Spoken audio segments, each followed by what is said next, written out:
Halo semuanya, pada kesempatan kali ini kita akan membahas tentang neraca lajur. Yang pertama, pengertian neraca lajur. Neraca lajur merupakan kumpulan dari perkiraan mulai dari neraca saldo, ayat jurnal penyesuaian, neraca saldo setelah penyesuaian, perkiraan laba rugi, dan neraca. Neraca lajur berisi semua informasi untuk laporan keuangan, seperti saldo-saldo perkiraan sebelum jurnal penyesuaian, perkiraan-perkiraan jurnal penyesuaian, dan saldo-saldo perkiraan setelah jurnal penyesuaian. Yang kedua, kolom neraca lajur. Dalam praktik penyelenggaraan akuntansi secara manual, neraca lajur memuat 5 bagian pokok. Di antaranya, yang pertama, neraca saldo, yang kedua, penyesuaian, yang ketiga, neraca saldo setelah penyesuaian, yang keempat, laporan perhitungan laba rugi, dan yang kelima adalah neraca.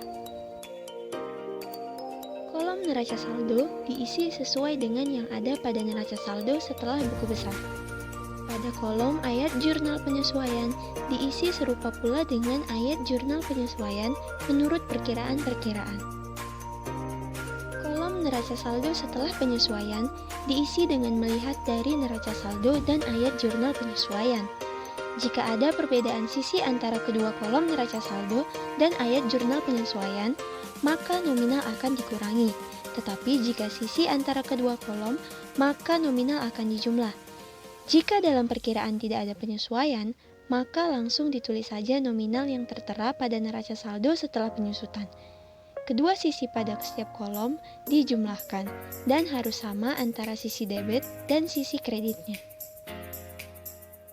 Berikutnya pada kolom perkiraan laba rugi akan kita isi dengan perkiraan pendapatan dan biaya.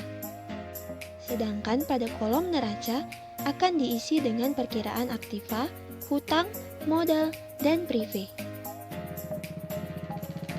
Adapun bentuk kolom neraca lajur bisa kalian lihat pada gambar berikut ini. Gambar pertama menunjukkan neraca lajur 10 kolom. Gambar kedua menunjukkan neraca lajur 12 kolom. Langsung saja kita masuk kepada contoh pencatatan ke dalam neraca lajur. Data neraca saldo akan dicatat dalam neraca lajur di kolom neraca saldo. Sedangkan data penyesuaian akan dicatat dalam neraca lajur di kolom penyesuaian. Setelah keduanya kita catat, maka yang harus kita lakukan adalah menghitung penyesuaian antara neraca saldo dengan ayat jurnal penyesuaian. Hasil itulah yang nantinya akan kita catat ke dalam neraca lajur di kolom neraca saldo setelah penyesuaian. Berikutnya kita mengisi kolom laba rugi. Adapun akun-akun yang kita isi di kolom laba rugi adalah akun nominal, yaitu pendapatan dan beban. Selanjutnya pada kolom neraca, akun yang kita pindahkan adalah akun real, yaitu harta, utang, dan modal. Pada kolom laba rugi, jika pendapatan lebih besar daripada beban, maka perusahaan tersebut mengalami laba.